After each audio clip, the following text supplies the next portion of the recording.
Yo, salut Mugi, voilà, c'est Chapeau de Page, j'espère que vous allez bien. On se retrouve aujourd'hui pour la review de l'épisode 459 de Naruto Shippuden. Donc enfin, les hors-séries sont terminées. Donc voilà, hormis celui-ci sur Itachi qui était quand même assez intéressant. Donc là voilà, on reprend vraiment la trame principale. Et de toute façon ça va aller assez vite vu qu'on est bientôt, de toute façon vous allez le voir, on va bientôt arriver à la fin des fins. Et oui voilà, c'est triste mais bon, enfin quelque part il y a Boruto qui a redémarré. Donc voilà, c'est pas trop de soucis. Boruto sera aussi très certainement adapté en animé comme Naruto Gaiden, comme plein de trucs. De toute façon vous aurez bien l'occasion de voir tout ça par la suite. De toute façon je spoil rien, vous inquiétez pas. Et donc, on va parler de cet épisode-ci qui était quand même assez intéressant, et donc, comme je vous l'ai dit, qui renoue avec la trame principale donc, du manga. Donc, on démarre directement avec un petit tour d'horizon, donc un petit flashback avant le nouvel opening, qui, j'avoue, m'a quand même pas mal déçu. Enfin, voilà, surtout que c'est censé être le dernier, logiquement, si on nous rebalance pas encore une flopée de série par la suite, après, ne sait-on jamais. Mais là, franchement, j'ai trouvé ça un peu léger. Enfin, voilà, après, je sais pas, c'est peut-être le groupe qui interprète mal, et j'ai pas trouvé qu'ils mettaient de la passion, la grinta, vous voyez, ce petit truc qui te fait que tu as la hype et que tu as limite les frissons quand tu entends un opening. Voilà, j'ai l'impression qu'ils l'ont fait comme si c'était un truc normal. Putain, mais oh les gars, c'est le dernier opening de Naruto Shippuden. C'est là, faut mettre le paquet, faut mettre le paxon, faut mettre la totale là. Et là, je trouvais ça un peu léger. Donc voilà, après en parallèle de ça, bien entendu, il y a l'ending aussi qui est sorti il y a déjà quelques semaines. Voilà, qui celui-là, par contre, qui est vraiment très bien fait. C'est un des meilleurs de Shippuden. Voilà, après, je ne les ai pas tous en mémoire, mais c'est pas mon préféré personnellement. Mais il est très bien pour clôturer. Mais l'opening n'est pas à la hauteur. Enfin voilà, vraiment, en tout cas pour moi, cet opening-là n'est pas du tout à la hauteur. Limite celui d'avant que je trouvais déjà pas terrible, je le trouve mieux que celui-là. Enfin voilà, bon, je suis peut-être un petit peu dur, on me trouvait peut-être un petit peu sévère, mais après c'est peut-être mes goûts aussi. Mais moi en tout cas, je suis pas du tout fan de cet opening. Après peut-être que ça viendra avec le temps, qui sait, c'est pas forcément impossible. Mais comparé au début de Shippuden, franchement, tout ce qu'on avait de haute qualité, je trouve je trouve juste tout ça un petit peu léger. Bref. Alors concentrons-nous donc sur cet épisode, donc, comme je vous disais, avec ce petit tour d'horizon au début, avec donc tout le chakra qui vient un petit peu de partout, tu vois Konohamaru, tu vois tous les trucs, je vous avoue que pendant un temps j'ai flippé, j'ai cru qu'on allait voir le rêve de Konohamaru, donc voilà, sûrement avoir plein de filles autour de lui, ou enfin pouvoir sortir avec Moji, pourquoi pas, enfin voilà, je pars dans les délires, je pars quand même assez loin, mais bon bref, voilà, on l'a quand même pas vu, on voit donc le chakra qui revient vers Kaguya, et puis on voit donc va vers Kaguya, vers Madara, avant donc, qu'il redevienne, enfin qu'il soit transformé en Kaguya, quelque part c'est plus ça, c'est plus une transformation qu'une apparition, enfin non, c'est plus une invocation en réalité, le terme exact, voilà, pour que vraiment tout le chakra soit là, comme déclare Naruto, c'est un chakra qui est plus puissant que le chakra de Kyuubi, et puis voilà. Après, au final, donc Kaguya qui est officiellement de retour, et maintenant ça va chier. Mais avant de rentrer dans le vif du sujet, je voulais quand même revenir sur un point quand même assez important. Voilà, vite fait, vous inquiétez pas, de toute façon, il n'y aura pas de spoiler, c'est juste par rapport à Boruto, bien entendu, vu que le chapitre est sorti hier, donc le tout premier chapitre. Donc voilà, bien entendu, allez pas le mater si vous n'avez pas fini Naruto en manga, voilà, vous n'avez pas fini on va dire le manga original. En plus, voilà, il y a plein de chapitres spéciaux qui sont sortis après. D'ailleurs, je vous avais mis des liens, tous les liens dans la description de ces chapitres-là, dans la vidéo, dans ma review que j'ai sortie hier, bon, voilà, qui est quand même assez longuette. Il y aura une vidéo spéciale aussi qui traitera du début de ce chapitre-là. Là encore, voilà, je ne peux pas vous en parler, mais il y a ce début quand même qui laisse pas poser pas mal de questions. Et là, quand même, pour pouvoir aller voir cette vidéo-là, donc bien entendu, si vous êtes tout à jour, si vous avez lu donc tous les chapitres spéciaux que je vous ai mentionnés, vous pourrez donc mater cette vidéo sans risque de vous faire spoiler. Et bien entendu, si vous suivez que l'animé, voilà, restez sur l'animé et attendez que tout soit fini. Et après, voilà, rattrapez votre retard avec tous les chapitres. Voilà, si vous êtes arrivé jusqu'ici, autant aller jusqu'au bout sans vous faire spoiler. Enfin, en tout cas, moi, c'est ce que je ferais si vous êtes à votre place. Surtout, voilà, tenez bon, les gars, vous y êtes presque, vous êtes vraiment au bout. Franchement, vous avez été lucide, c'est pas le moment de craquer. Donc, voilà, maintenant, faut tenir. Et croyez-moi, en plus, je pense voilà, vraiment qu'ils vont mettre le paquet par rapport à la fin des fins. De toute façon, vous aurez bien l'occasion de voir tout ça dans les prochains épisodes. Bref, petite parenthèse refermée. On va reprendre donc la review de cet épisode-ci. Donc, Kaguya, bah, voilà, qui arrive directement à bloquer Naruto Sasuke. De toute façon, on l'avait vu déjà dans le chapitre précédent avec ses vœux. Enfin, voilà, limite sans trop forcer. On l'a vu aussi qu'elle se commençait un petit peu à scruter à gauche à droite, elle est un petit peu à les sonder, elle les analysait un peu comme si elle avait un sonar, et donc elle a cramé direct les deux marques donc du Rikudo, la marque du Ying et puis du Yang. Et comme on va voir donc dans ce chapitre-là, on va en apprendre un petit peu plus par rapport à ce qui s'est passé et par rapport à comment Kaguya avait pu être vaincu par le passé, donc voilà, par Agaromo et par Amura, donc voilà, ses enfants respectifs, et donc le Rikudo Senin, et puis donc son frère qui était, je rappelle, donc l'ancêtre, enfin voilà, l'ancien possesseur du Byakugan, même si le créateur original c'était bien entendu Kaguya, vu qu'elle avait aussi les Byakugan. Mais après, je veux dire, la lignée des Hyuga, de toute façon, si vous avez vu le film Wise the Last, j'ai failli me gourer. Non, si vous avez vu le film The Last, de toute façon, vous connaissez à peu près la lignée et comment le Byakugan est arrivé jusqu'au clan des Hyuga. De toute façon, je ne vais pas rentrer trop dans les détails, mais voilà. D'ailleurs, allez mater The Last si vous ne l'avez pas vu, ça vous permettra en tout cas d'en apprendre un petit peu plus, bien entendu, par rapport par rapport à tous ces points. Donc, comme je vous disais, donc Kaguya, voilà, qui sonde un petit peu les deux, donc voilà, elle voit qu'ils ont les marques, donc elle n'hésite pas donc à les repousser. Enfin voilà, limite, t'as l'impression qu'elle est un petit peu en flip par rapport à ça. Enfin non, pas vraiment en flip, mais qu'elle préfère les avoir à distance pour pouvoir les jauger un petit peu comme il faut, pour pouvoir un petit peu les manipuler ou les patasser un petit peu comme il faut, plutôt que de les avoir trop près d'elle. Et vous allez très vite comprendre pourquoi. De toute façon, ça va être clarifié directement à la fin de cet épisode par ce cher Kuro Zetsu, donc Zetsu noir, mais j'y reviendrai bien entendu en fin de review, ça c'est comme de juste. Un point aussi important aussi, c'est quand on voit Sakura, donc voilà, on voit Kaguya, donc après qu'elle ait projeté Naruto Sasuke au loin, il commence un petit peu à se rapprocher dangereusement, de lentement mais dangereusement d'eux.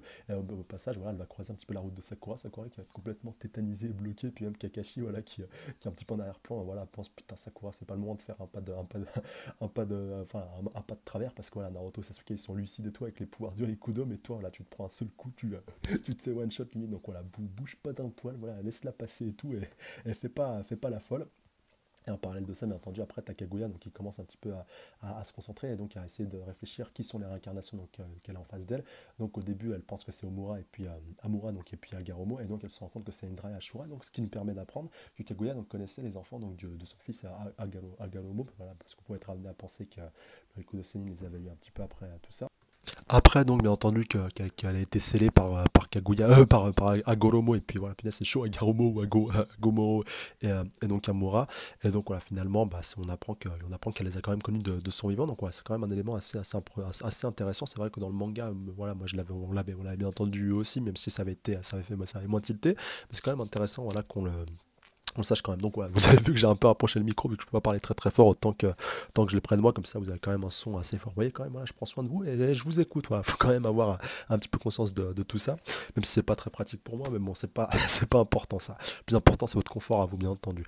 Donc on continue donc avec donc par la suite Kaguya donc qui va donc essayer qui va donc téléporter tout le monde dans une autre dimension, et c'est à ce moment-là que ça survient dans cet épisode. Donc voilà, on voit qu'elle est capable de changer de dimension, ce qui est quand même assez abusé comme pouvoir. Mais entendu, entre temps, voilà, elle a aussi pris conscience de leur pouvoir et puis de leur puissance, bien entendu, voilà, par rapport au Marx. Ça rappelle un petit peu ce que je disais, et donc c'est pour ça je pense qu'elle a dû choisir ce changement un petit peu de dimension pour un petit peu être à son est, un petit peu être à son avantage, surtout pour eux les mettre en difficulté avec la lame, voilà, qui se trouve un petit peu en contrebas, et donc voir un petit peu s'ils ont de la ressource, mais et surtout aussi pour pouvoir les éliminer assez rapidement, même si elle force pas trop au début. Enfin, voilà, on voit qu'elle y va un petit peu progressivement, qu'elle veut un peu les jauger, voir quels sont leurs différents atouts et voir s'ils sont un petit peu en mesure simplement de les mettre en difficulté. Donc c'est un point aussi quand même assez intéressant à aborder.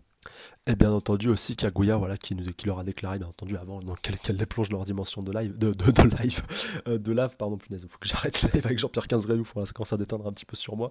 Enfin, bref. Donc on l'a bien entendu, comme je vous disais, Kaguya qui commence un petit peu à prendre conscience, et surtout qu'elle veut récupérer leur chakra. C'est aussi pour ça qu'elle a pas envie de les buter assez rapidement. Elle veut quand même, voilà, les piéger, les ferrer pour pouvoir un petit peu arriver à récupérer leur chakra. Et puis de toute façon, on l'a pas trop, enfin parce que selon elle, voilà, comme on a eu l'occasion de le voir, elle estime que le chakra lui revient donc le revient de droit, vu que c'est elle qui a mangé le fruit du chakra. C'est la première détentrice du chakra, en fait, tout simplement. C'est elle la première à l'avoir eu après avoir mangé donc le fruit du chakra. Hashtag One Piece. Non, c'est vrai que ça, quand c'est apparu, t'es obligé d'avoir pensé à One Piece avec le fruit, voilà, le fruit, on va dire, qui un petit peu qui lui a conféré le pouvoir, qui a fait naître le chakra. Même si on peut bien sûr faire le parallèle avec la pomme d'Adam, qui est avec l'arbre de la connaissance et tout. Enfin, voilà, on peut faire aussi ce parallèle-là qui était assez intéressant. Mais j'ai une question, mais il est où Adam? Non, désolé, je commence à partir dans un délire là, mais bon, quand même, c'était quand même assez intéressant de refaire ce petit parallèle. Et donc par rapport à la suite, donc on voit un petit peu que ça va partir un petit peu dans tous les sens, avec d'abord dans un premier temps donc le faucon de Sasuke qu'on avait un petit peu oublié, qui va être pas mal utile dans un premier temps, donc pour pouvoir un petit peu bloquer, récupérer Naruto. Et il va donc dire à Naruto, enfin voilà, parce que Naruto entre temps il veut quand même aller sauver Kakashi, Sakura et puis aussi Obito, voilà, qui ont pu s'accrocher grâce à des kunai, surtout Obito, enfin voilà, Kakashi qui a balancé un kunai pour pouvoir le bloquer. À une paroi.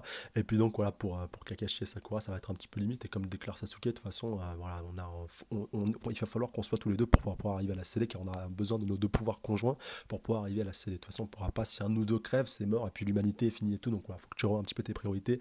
Et là, j'ai beaucoup aimé Naruto qui lui dit, écoute, de toute façon, voilà, mais je comprends ce que tu veux dire, je le respecte, mais je pourrais pas, voilà, s'ils sont amenés à être en difficulté comme ça avec le gars juste la seconde d'après, ça qui est assez marrant, voilà, mon corps bougera tout seul, et donc je pourrais rien faire. Et bien entendu, ça fait écho au sacrifice de Sasuke contre Haku lors donc de la bataille donc sur le pont de Naruto, voilà, vu que le pont maintenant porte son nom lors du premier arc du manga. Donc petit flashback encore une fois, bon, je comprends les puristes qui peuvent être ça peut tout simplement saouler, tout simplement quoi, qu'on ait encore des tonnes de flashbacks, surtout à un moment aussi important. Mais voilà, c'est quand même, il dure pas 107 ans non plus, et puis c'est bien quand même pour la petite piqûre de rappel, et puis la petite piqûre nostalgique, voilà, vu qu'on est vraiment sur la fin, et puis donc Sasuke, voilà, qui va pas broncher, et puis qui a quand même, ouais, ouais, enfin, il devait rien dire, mais tu vas y voir un petit peu sur sa gueule que, voilà, au final, même lui, il fait un petit peu le donneur de leçons, mais il est pas si bien placé que ça pour pouvoir, pour pouvoir en donner. Et donc après, voilà, comme je vous dis directement, avec le petit parchemin lié au kunai, il va quand même prendre le feu. Enfin, là, c'est quand même assez, quand même assez. Enfin voilà, ça devait quand même arriver, surtout avec une zone d'aussi forte intensité, enfin avec une chaleur aussi intense.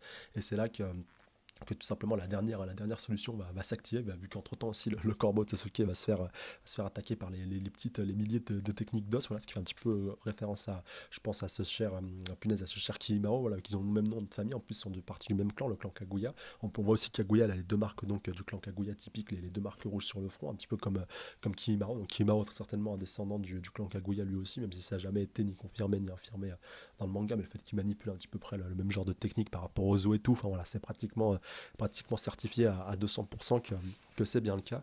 Et donc, ouais, comme Sasuke va un petit peu le notifier par rapport à son faucon qui va se faire toucher par les os. Voilà, c'est grâce au Byakugan qu'elle a pu viser un petit peu le point qu'il fallait pour pouvoir arriver à trouver la faille, vu que Sasuke l'avait un petit peu bloqué avec une barrière de Susanoo. Et donc, par la suite, voilà, le corbeau qui va un peu commencer, enfin le faucon, pardon, qui va commencer à tomber, ainsi que tout le reste. Et c'est donc là que Naruto va pouvoir intervenir pour pouvoir donc tous les sauver.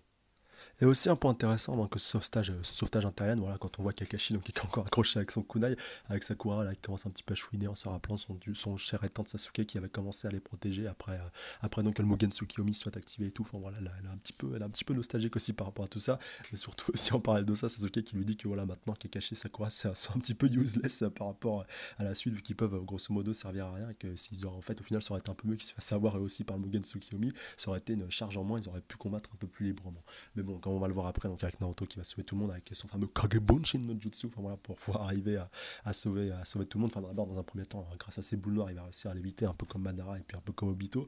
Donc voilà, au final, c'est un petit peu logique dans, dans, dans la définition, voilà, que tous ceux qui possèdent des boules noires peuvent un petit peu l'éviter, peuvent arriver donc à se protéger, même si voilà, on te monte un petit peu la tension pour te dire, punaise, ils vont finir dans la lave et tout, et au final, non, voilà, en fait, t'avais oublié ce petit détail qu'il a les pouvoirs du Rikudo, donc ça va leur permettre de pouvoir se sauver la mise, tout simplement. Et donc, pareil donc pour Obito, voilà, après qui récupérera, vu qu'il va faire un petit Kagebunshin pour pouvoir bloquer Sakura, et puis qui cache dans un coin le temps que eux puissent se charger, tout simplement, les originaux puissent se charger du combat. Pareil pour Obito, comme je vous dis, qui va être récupéré. Et donc après on va pouvoir se charger vraiment du combat. Dans un premier temps, tu vas voir Sasuke qui lui aussi va faire un Kagebunshin, mais Naruto va lui dire, oh punaise, maintenant que t'as les pouvoirs du Rikudo, tu fais aussi un peu de Kagebunshin, vu qu'il va lui envoyer un premier Susanoo buste avec son aspect, voilà, avec son aspect un peu complet, punaise, maintenant avec toutes les formes qu'il a, c'est assez compliqué. Donc voilà, Susanoo complet, pas Susanoo parfait, pas Susanoo full parfait non plus, enfin voilà, si on peut le confirmer, enfin juste le buste pour que ce soit vraiment clair. Et puis en parallèle de ça, il va l'attaquer avec le Susanoo ultime, voilà, je vais un petit peu le qualifier comme ça. Donc ouais, petite précision comme ça va être clair par rapport à Susanoo quand j'en parlerai dans les autres reviews à la suite. T'as Susanoo squelette, voilà, le buste squelette, le buste on va dire complet avec le corps, le buste parfait, le parfait, on va dire, celui avec la spirale et tout, et le crâne. Après, il y a le Susanoo ultime, donc voilà, où il prend donc, tout ça un peu comme celui de Madara qu'on avait vu la première fois, et puis celui de Sasuke. Enfin voilà, maintenant j'espère que c'est clair pour vous, et puis au moins maintenant c'est clair pour tout le monde. Donc le complet, puis on parlait de ça, donc l'ultime qui va se charger, donc voilà, l'original qui va essayer donc un petit peu de faire Zoro avec son Dragon Slash en essayant de trancher Kaguya en deux.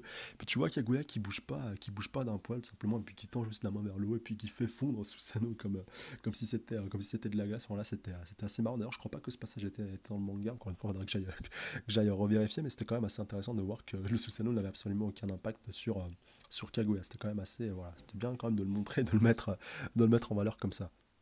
Surtout qu'en parallèle de ça, donc voilà, t'as Kaguya qui est encore en train de penser, qui est en train un petit peu d'analyser le tout, qui dit ah ouais, c'est bien le chakra du Rikudo et tout qui utilise, mais bon, de toute façon, ça me fait pas peur, et puis je vais quand même unifier tout le chakra, donc voilà, en mode OZF, et puis on va y aller, puis advienne que pourra, surtout qu'à la suite, après qu'elle est un petit peu. Elle a donc dissout le Susanoo, t'as Naruto qui va un petit peu l'enchaîner, donc on va avoir un petit peu un choc de puissance, donc avec un gros point projeté par Kaguya. En plus, il y a une nouvelle OST qui va être, enfin, qui va être un petit peu jouée à ce moment-là, donc c'était assez intéressant aussi à voir, voilà, par rapport à la mise en scène et tout, ça claquait bien. Puis Naruto là, qui essaie un petit peu de la bloquer avec ce pouvoir du Rikudo, enfin voilà, avec son bras de chakra doré, enfin voilà, doré avec le chakra de Kyuubi bien entendu.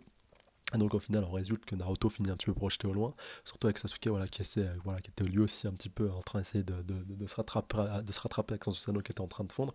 Et au final, bah, Naruto qui arrive à l'éviter, Sasuke qui arrive à le récupérer in extremis. Et au final, Naruto qui se sert d'une de ces petites boules noires pour faire une plateforme en fait, où Sasuke pourra se tenir et pourra donc rester debout. Et ils pourront un petit peu tout simplement préparer la prochaine salve.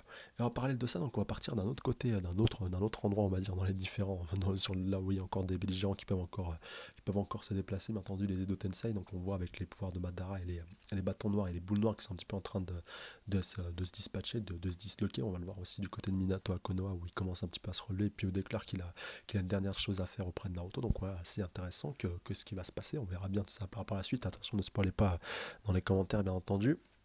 En parlant de ça, on va voir aussi qu'Hashirama qui avait été bloqué par les pieux donc, de matière noire de Madara, donc avait réussi, voilà, qu'il était un petit peu bloqué et paralysé sur le champ de bataille, il peut maintenant se déplacer et se mouvoir. On voit aussi donc Sarutobi et puis Tobirama qui commencent un petit peu à courir pour se rendre auprès de Kaguya pour voir un petit peu ce qui se passe. Donc Hashirama aussi, et puis bon, vont tous très certainement se mettre en route, même Minato, même si Minato a plus de bras, donc je sais pas trop comment il va faire, mais bon, on aura bien l'occasion de revoir tout ça. En tout cas, c'est assez intéressant de revenir sur les deux Tensei, vu que c'est les seuls avec le groupe de Naruto et qui n'ont pas été affectés par le Susanoo en fait, tout simplement. Vraiment tout le monde s'est fait affecter sinon à part eux. Et donc en parallèle de ça, donc on va pouvoir retourner au combat où là vraiment Naruto et Sasuke vont se préparer donc à la prochaine offensive. Donc on voit vraiment avec le magma et puis la lave qui est de plus en plus intense, on voit même qu'il y a des explosions et tout.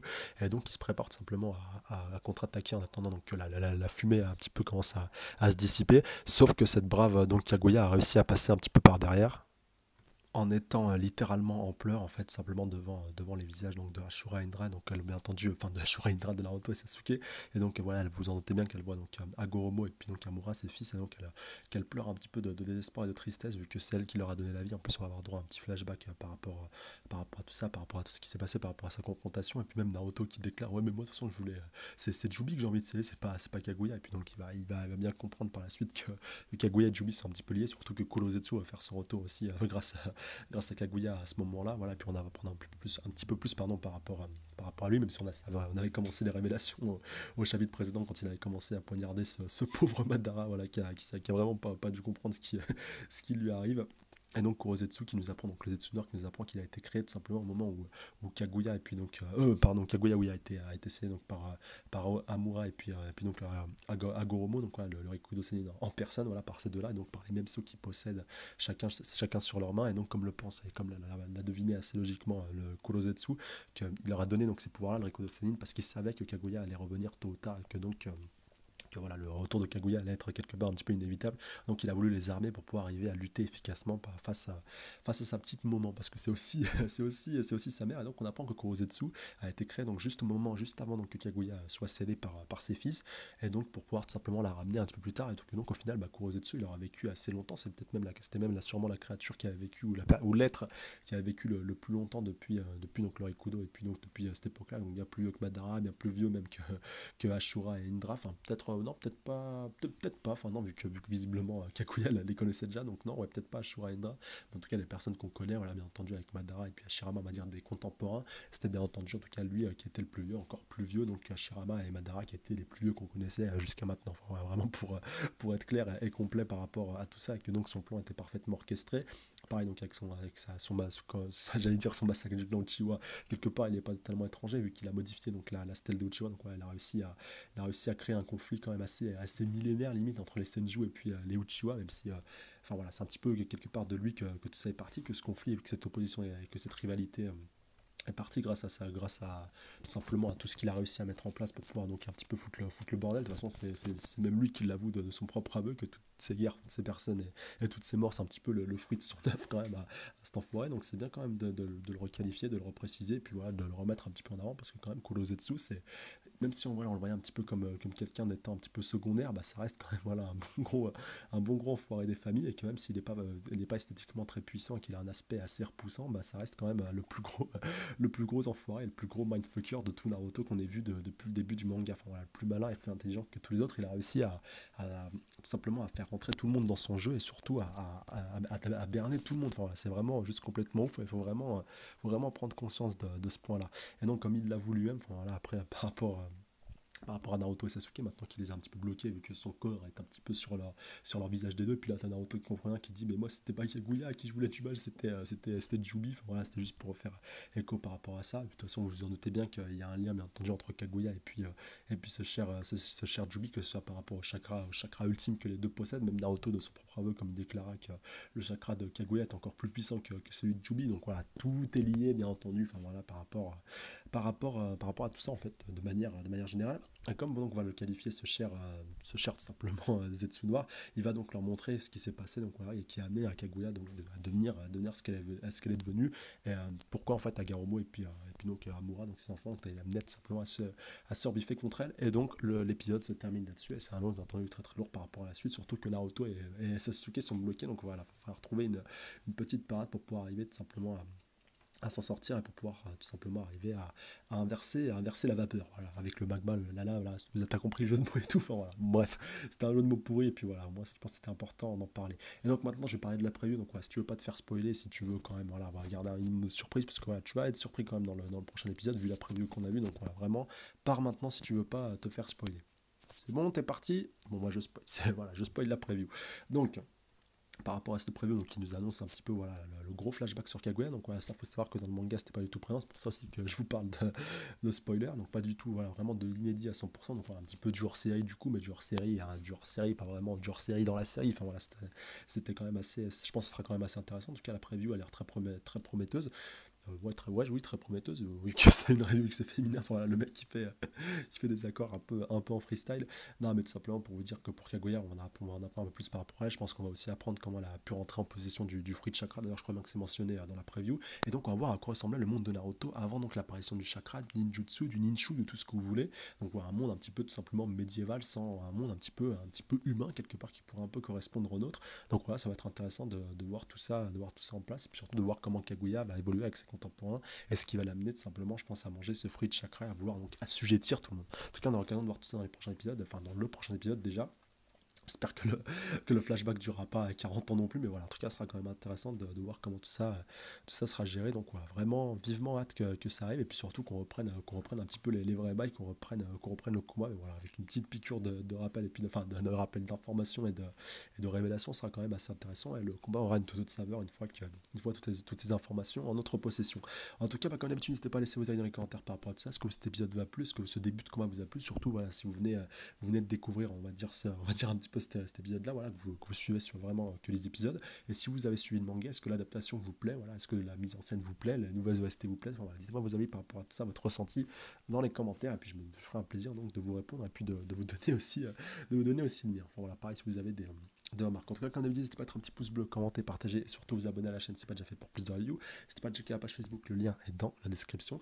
Et sur ce, je vous dis à la semaine prochaine, voilà, pour suivre tout simplement la suite des aventures de Shippuden. Prenez soin de vous, salut à tous. Sayonara.